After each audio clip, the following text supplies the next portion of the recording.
Subscribe to Jazee's recipes and click on the bell icon for more updates.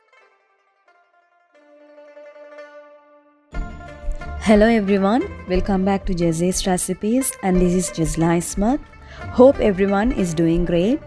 Traditional Sri Lankan food always makes me very happy and hungry. Puttu is an unavoidable meal in every corner of Sri Lanka. This recipe is as same as the normal puttu, and there's only a difference is using wheat flour. And today my sister, who recently got engaged, also came to the kitchen to train herself on cooking. So if you haven't tried this puttu before, do give it a try. I'm sure that you would love this unique taste and aroma. To begin making wheat flour puttu, in a large pan, dry roast 3 cups of wheat flour on a low flame. Continue roasting for about 5 to 10 minutes until you get a pleasant aroma and till the raw smell goes off. By now, wheat flour would have changed its color to a slightly brown color, not too dark. When roasting, it's advisable to use a whisk instead of a spoon because you will find more convenient to mix without spilling.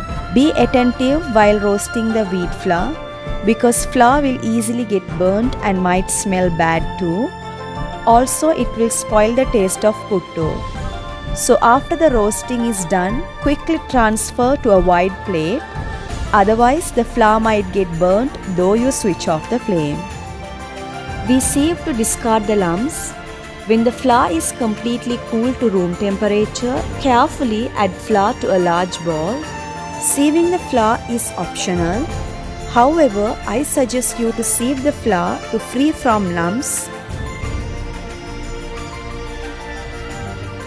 The more coconut you add, the taste also would be great.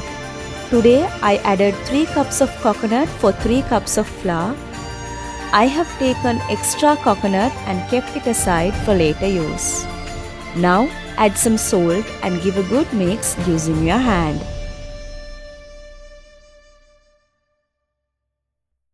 Now sprinkle water little at a time to the flour and mix gently using your finger until you get a crumbly texture with tiny lumps.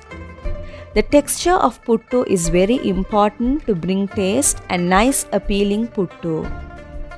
While making puttu with wheat flour, you have to be extra careful while sprinkling water as too much of water will end up with hard puttu.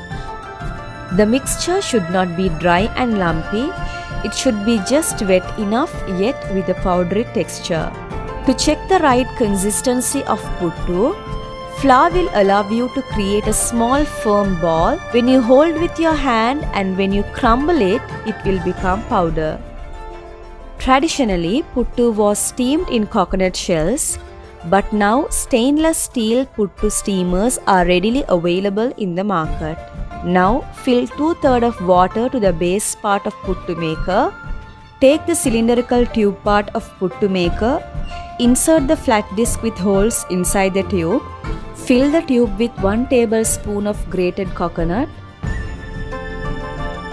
And then add the prepared wheat flour mixture till half and again add 1 tablespoon of coconut. Then fill the rest of the tube with more prepared wheat mixture and then finish off with another layer of coconut. You just need to make sure that you do not press the flour mix tightly in the container, but just fill it loosely. If you pack it tightly, there will be no space for air to expand inside the flour and you will end up with hard puttu. Cover the cylinder tube with lid. Once the water comes to a boiling temperature, now fix the cylindrical tube on the puttu maker. Steam for 2 to 3 minutes. When the puttu is cooked, steam will start coming through the holes on the lid. Remove the tube from the pot. When you remove the cylindrical tube from the pot, make sure you remove it very carefully. Open the lid carefully. When you open the lid, you can see the color of the puttu would have turned to a nice golden color. Now, using a handle of a large spoon, slowly push the puttu and slide it onto a plate.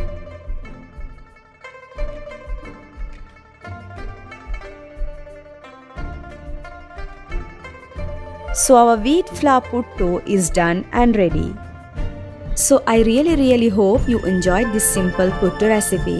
Definitely try to do it, and please do let me know by leaving a comment in the comment section if you make them or plan to make them.